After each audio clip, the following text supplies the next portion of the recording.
मो ना अश्विन पात्र घर है गंगाधर प्रसाद आमर ये जो दुई मोजा को नहीं जो संस्थान गोचर ये जो जगह को नहीं जो विवाद होती आमर गला 11 तारिख आम ताको पुलिस स्टेशन रे एफआईआर भी करा जाइथिला। पुलिस भाई आमर पुलिस बंधु आमर आसी तांको एठी बारण भी करथिले जे तमे ए जगह रे करि परिबो नाही, तमर जदि किछि रेकर्ड पत्र कागज पत्र अछि तमे नै कि आम प्रशासन को देखैबो, देखैला परे आमर जहा स्थिर करा जिवो से अनुसार कार्य करिवो। से गला प्रथम पर्याय चली गला, द्वितीय पर्याय पर पुणी से माने गोटे स्टेप गले पुणी पुनर्बार माने जबरदखल करने पे कौन पे आमर से थिला बहुत मूल्यवान गछ भी थिला। समस्थान जेहेतु ही आम गंगाधर प्रसाद तेणु मूल्यवान गछ थिला, से माने टोटाल से गछ मर्छ को सब भांगिकी माने छिनछत्र कर बारंबार भी से माने धमक दौरान जेहेतु आरडी रास्ताटी ग्राम बाट दे जाइछि तेणु सेठी हम्प्स करवा भलमंद करवा एठी माने नाच तामसा करवा भलमंद करे एठी बहुत वाद विवाद से माने करछनी आम लोक मान को बहुत असह्य भी हो सारा। तेणु ये जो गोचर रास्ता माने जो आमर होती समस्थान पे समस्थान पे आम गंगाधरवासी कौन किसी बद भी ना। हाँ से आमर ये भाई जो कहले पुराना नदी पठार से भी माने नदी भितर पर कालक्रमे नदी खाइबार पठा करको वर्षा दिन नहीं आसिले माने पोड़ापोड़ी करती से कहार विरोध भी नहीं। माने जो माने लोक बल देखा धन बल देखा जो धमक देखा यहाँ को आम गंगाधरवासी माने बहुत असह्य हो सारे। आमर आउ कौन माने जदि विकल्प पंथा ना आम प्रशासन बाट देके आम जाऊँ। बर्तमान काली गोटे जिनस है सरकार को आम माने 19 तारिख भी आम कलेक्टर ठो सब कलेक्टर ठो आम वीडियो ठो आम सब प्रकार ऑफिस स्टाफ को आम जनईलु ग्रामवासी बसिक आम जनईलु जे आम बद करवानी कि क्या सागर विशृंखला करें जहाँ सी आम पड़ोशी भाई आम सारे बद आमर माने आवश्यकता ना आम बाट देकी जा जदि भाई आमर कहते जे भल मंद कौन सी बुझिया कथा प्रशासन डाकिले सुधा भी से कर्णपात कले। काली आम ग्रामवासी तरफ ही से 200 लोक ठेंगा कटुरी माने सब माने मारणास्त्र धरिकी से रोड उपर छिड़ाई आम सेपटे भी भयभीत होगी आम भी बाहर देकी आसीचु से बाटे आम गाँ लोक कौन बाट भी जाना तेणु ये धमक चमक चली प्रशासन थाई ही माने पुलिस प्रशासन थाई से भी पुलिस प्रशासन को खातिर नकरी माने सेठी कार्यकलाप करिसेंती। जदि कार्यकलाप से माने करिसेंती एथिपे आमर आमे तो प्रशासन आईन अनुसार बाट करिया पे जाउछु। आमे चाहून जे तांका साथे विवाद करिया पे प्रशासन जदि आम कथा जदि किछि न बुझे आमे राजरास्ता को ओल्हेया पे बाध्य हेबु ग्रामवासी तरफरु। एटा मोर हैला कहिबार शेष निष्पत्ति।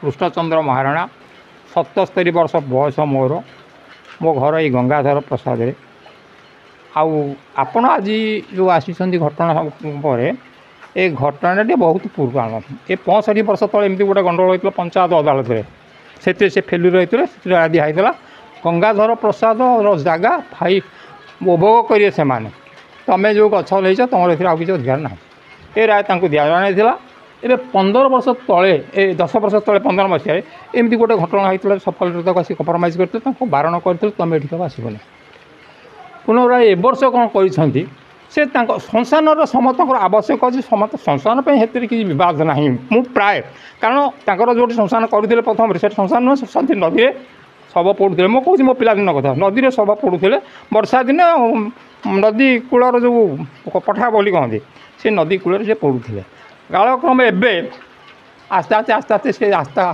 कड़ू को माड़ी आसिले भगवान बराद अच्छी निज द्वारा भी समाधि सब भांगीदेला सब जाक पड़िया जाक समाधि कले से निजे भांगे आम भी भांगिनु बुझे 15 वर्ष 10 वर्ष तले कम्प्रोमाइज होता से ठीक से जीवे पुणी ए वर्ष जबरदस्ती करमती गोटे धंदा कर जो से चाहूँ आम 1/2 नबू धमक यहाँ आम 1/2 नबू।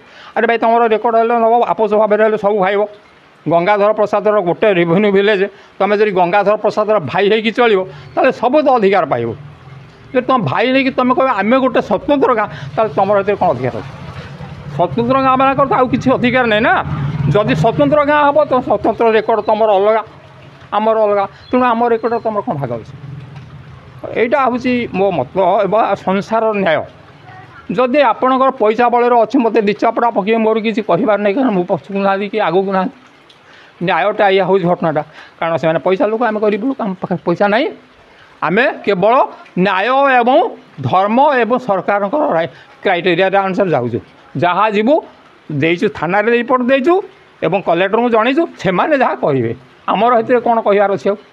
କାଲିର ଘଟଣାଟା କ'ଣ କି ଆମର ସେ ଯେଉଁ ଗଙ୍ଗାଧର ପ୍ରସାଦର ରେକର୍ଡ଼ଭୁକ୍ତ ପଶ୍ଚିମେଶ୍ୱର ନିକଟ ସେ ଯେଉଁ ଅନାବାଦୀ ଗୋଚର ଶ୍ମଶାନ ଯେଉଁ ଜାଗା ଅଛି ସେଇଟା ହେଉଛି ଆମ ଗଙ୍ଗାଧର ପ୍ରସାଦ ରେକର୍ଡ଼ଭୁକ୍ତ।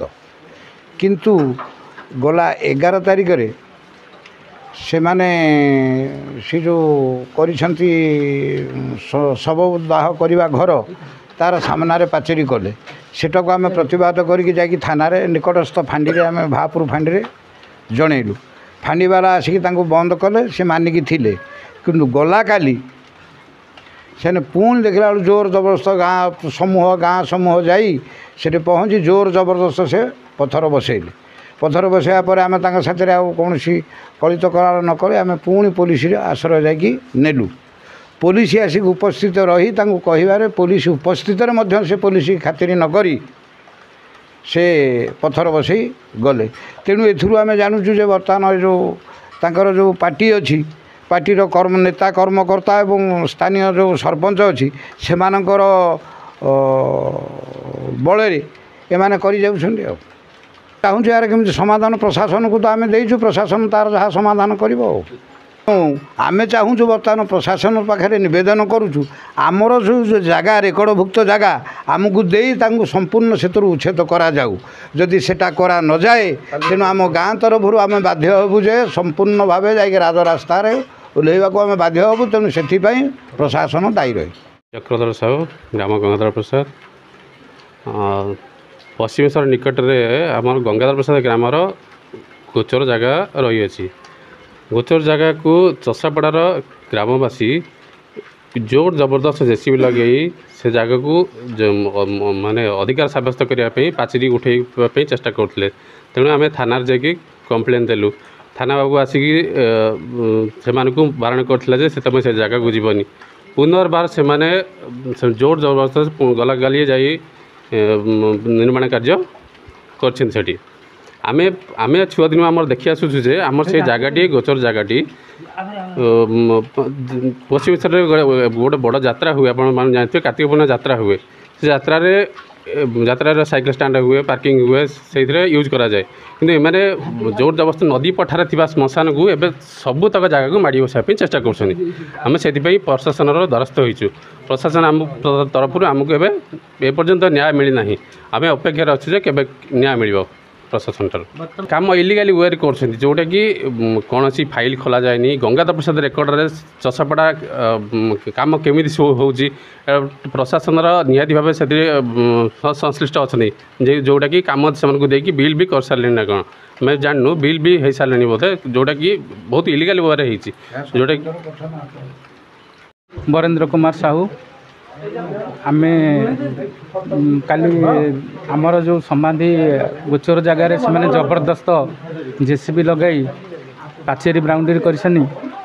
ଆମେ ଆଗରୁ ପୋଲିସ ପ୍ରଶାସନ ପକ୍ଷ ପାଖରେ ଆବେଦନ କରିଥିଲୁ। ସେ ପୋଲିସ ଆମର ଆସିକି କାମ ବନ୍ଦ କରିଥିଲେ। ଯେପର୍ଯ୍ୟନ୍ତ ଆମର ଉଭୟ ପକ୍ଷ କିଛି ସମାଧାନ ହେଇନାହିଁ, ସେ କୌଣସି ପ୍ରକାରର ଏଠି ସମାଧି ହେଲା ଆଉ ପାଚେରୀ ବାଉଣ୍ଡରୀ ହେଲା କରିପାରିବେ ନାହିଁ। ଯଦି ଚଷପଡ଼ାକୁ ଶ୍ମଶାନ ଆସିଲା, ସେ ଚଷପଡ଼ା ମୌଜାରେ ଯେଉଁ ଜାଗା ଅଛି ସେଠି ଶ୍ମଶାନ କରିବା କଥା। ଆମର ଲୋକାଲ ଆର୍ଆଇ କେମିତି ଟେଷ୍ଟ ମ୍ୟାପ୍ ଦେଲେ ସେ ଗଙ୍ଗାଧର ପ୍ରସାଦ ମୌଜାରେ ସେଠି ଶ୍ମଶାନ କରିବାକୁ। ତାପରେ ତାଙ୍କର ଜିଓ ଟକିଂ ହେଇଛି ଗୋଟେ ଜାଗାରେ, ଯେଉଁଠି କରିଛନ୍ତି ସେ ଆମ ଜାଗାରେ ଆଉ ଗୋଟେ ଭୁଲ ଜାଗାରେ କରିଛନ୍ତି। ଏଇପଟେ ଆମେ କାଲି ସେ ଯେଉଁ ଜବରଦସ୍ତ ସେଠି ଯାଇକି ଏବେ ତାଙ୍କର ପାଚେରୀ କରିବା ଇଏ କରିବା, ଆମେ ପୁଣି ଆଇନର ଆଶ୍ରୟ ନେଇକିନି ଆମର ଭାପୁର ଫାଣ୍ଡି ଅଧିକାରୀ ପାତ୍ରବାବୁଙ୍କ ପାଖରେ ଉପସ୍ଥିତ ରହିଲୁ। ସେ ଆସିଲା ଫଳରେ ବି ତାଙ୍କ କଥା ଅମାନ୍ୟ କରିକି ସେ ଜବରଦସ୍ତ ତାଙ୍କ କଥା ଶୁଣିଲେନି, ପାଚେରୀ ଆରମ୍ଭ କଲେ, ସବୁ ପ୍ରକାରର କାମ ଏଠି ସମାଧି ବି କଲେ, ଭୟଭୀତ ପରିସ୍ଥିତି ଏଠି ସୃଷ୍ଟି କରିଛନ୍ତି। ତାପରେ ଶ୍ମଶାନ ଜାଗାରେ କୌଣସି ସମାଧି କରିବାର ନିୟମ ନାହିଁ। ଯଦି ଶ୍ମଶାନ ଜାଗାରେ ସେ ସମାଧି କରିବେ, ଏମିତି ତ ଜାଗା ତ ସବୁ ସମାଧିରେ ପଡ଼ିବେ, ଏଠି ଆଉ ଜାଗା ପଡ଼ିବାକୁ ବି ଜାଗା ରହିବ ନାହିଁ। ତେଣୁ ଆମର ଦାବି ରହିଲା ମୁଖ୍ୟ, ଆମ ଗଙ୍ଗାଧର ପ୍ରସାଦ ମୌଜା ଜାଗା ଟିକେ ଆମକୁ ଦିଅନ୍ତୁ। आ जे फल गाँ भितर आम आरडी रास्ताटी जाइए आम ग्रामवासी बहुत भय भितर अच्छा कारण सी आम गाँ लोक हेटिक जाऊँ आमर झील बहु कॉलेज झील पाठ पढ़ा पिला भी जाऊँ कॉलेज जाऊँ आम मंदिर को भी आम चाहूँ से आमको भयभीत सब कर सरपंच भी किसी मुह खोलना केमी एनआरसी कम से आलाउ कले गोटे आम निज गंगाधर प्रसाद जगार कि आम एति प्रशासन को ये कर आम गाँवासी पक्ष को उचित न्याय दे आमको यार समाधान तुरंत करूँ आफल आम गाँ लोक उपकृत हेबे। जदि आपंक आम भिडी भल लगा तेब आम चैनल को लाइक शेयर और सब्सक्राइब करने को जमा भी भूलु नहीं।